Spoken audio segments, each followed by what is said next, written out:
Hey train fans, I'm Rocky Canyon Arrow, and this is my Rockwall Canyon Railroad. Well, today we have a special train. It's an inaugural run for our Conway Scenic RR Mountaineer. It's being led by my Rockwall Canyon Jeeps. Now, the Mountaineer is actually the second train that the Conway Scenic Railroad operates. It began around the year 1995, I believe, and it takes on the Maine Central's former mountain division through Crawford Notch. The railroad originally had a pair of FP9 diesels, which they used to power that train, and they've since been replaced with second generation EMD Jeeps. So the model that I've created here is a representation of the first class section of the Mountaineer, and I've used USA Trains brand passenger cars. They're smooth side aluminum cars for the painted notch cars, and of course a silver streamlined car for the last car, the final dome car at the end, which is appropriate for the actual prototype train. Now, I certainly do have plans to add some more coaches to this train.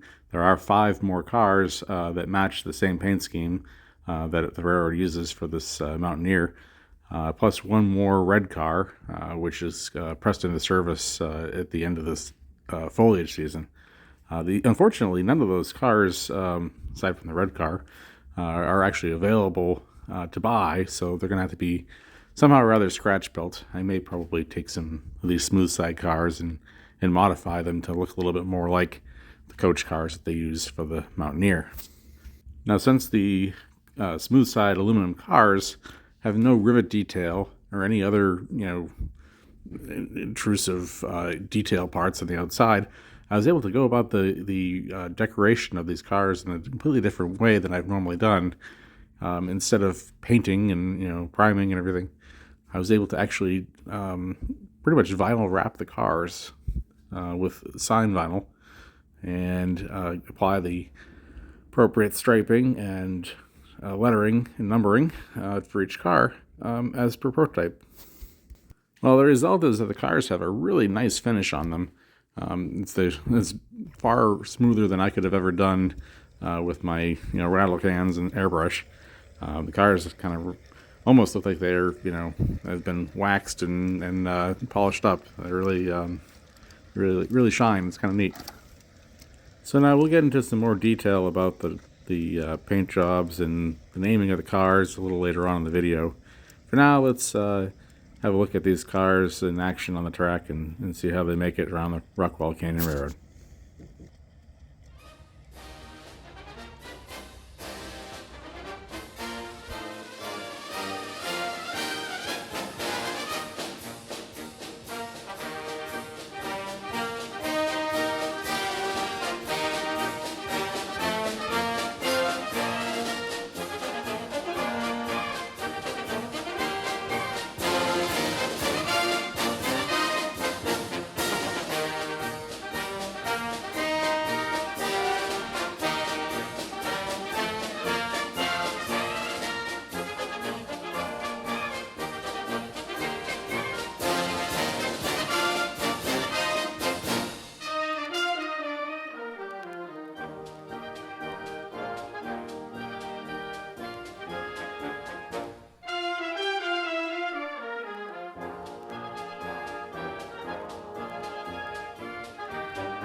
Alright, as we wave goodbye to the Mountaineer as it makes its way up to Pont Rocheau, we're going to take a look at the other train that I'm working on, the Valley train. These are the first 3 cars I've worked on this train. The lead red coach is the White Horse Ledge car, which represents a former Central New Jersey commuter car. Now, this car was used at Conway Scenic RR right about the beginning of the operation until shortly thereafter the Crawford Notch line opened. The car was retired and is being used for parts for the other cars that are similar components to it. And next up in line is the dining car Chikora. I've used a Aristocraft dining car, which represents the prototype very well, which was a Lackawanna EMU coach. And bringing up the markers in this train is a USA Trains heavyweight observation car. I've named it the Veritas, which is kind of an inside story if you know the actual car. Conway Scenic RR is the Gertrude Emma, which is an 1890s wooden Pullman car. This, however, is a model of a more modern steel car.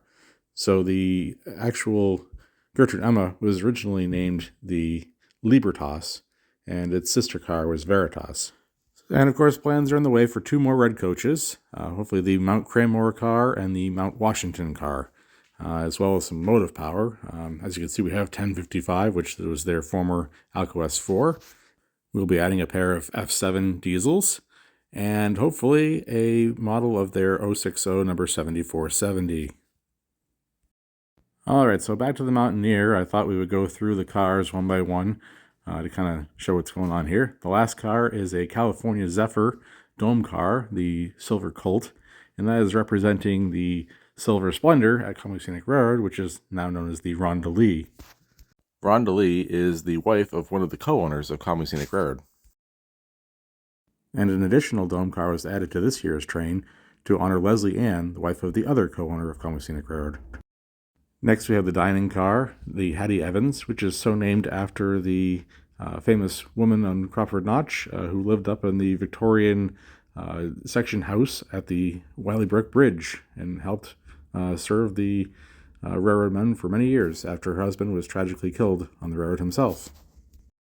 And here we have another dome car, former Great Northern Empire Builder dome, which was now named for the Dorothea May, who is the wife of the former owner of Conway Scenic Railroad.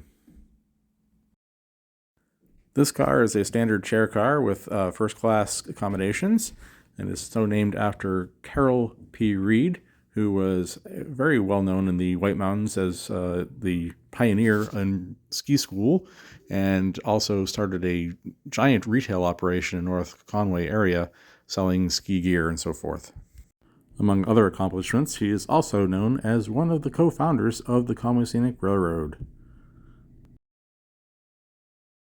And this last car does not actually belong on the Conway Scenic Railroad. It's labeled for the Rockwall Canyon Railroad and is named after Lauren Renee, who happens to be the wife of the president of the Rockwall Canyon Railroad, Mrs. Canyonero. Now, the motive power that I've chosen for this train, oddly enough, does have some connection to Conway Scenic Railroad. The engine here, a GP38, is number 252, which in around 2010 was acquired by Conway Scenic Railroad from Guilford Transportation. And funny enough, my model actually preceded this transaction from happening because at the time I felt that it was a worthy locomotive for preservation as well. And this year I was treated with the news that locomotive number 1741, which is the locomotive leading our train today, was also preserved and brought to Conway Scenic Railroad for restoration as well. So with a good head start on my excursion train platform, I decided I would put those cars back in the shed and haul around a few freight cars as the evening light began to wane, and had one last run around the track here and thought we would go up on the High Line and make our way across the truss bridge and call it a day. Now, that track in the foreground that appears to kind of dead end in the curve is actually a siding that's going to cross over the track there. There's an actual crossing track that the engine's on right now, and we'll come out on the other side and continue on along the hillside. Eventually have a little industry somewhere up there. I haven't decided quite yet what I'm going to do with that. And sadly, I think the time has come that construction for the season has pretty much had it. The temperatures are getting colder and colder. Even today, running this train, I had to really bundle up a bit. It was in the low 30s. So it's time to be honest and understand what the limitations are for the rest of the season here. It's this is train operating season, not the time for building. All right, everyone. Thanks for watching. That's it for today. Hope you enjoyed the episode. My name is Rocky Canyon Arrow, and that's how we do trains around here.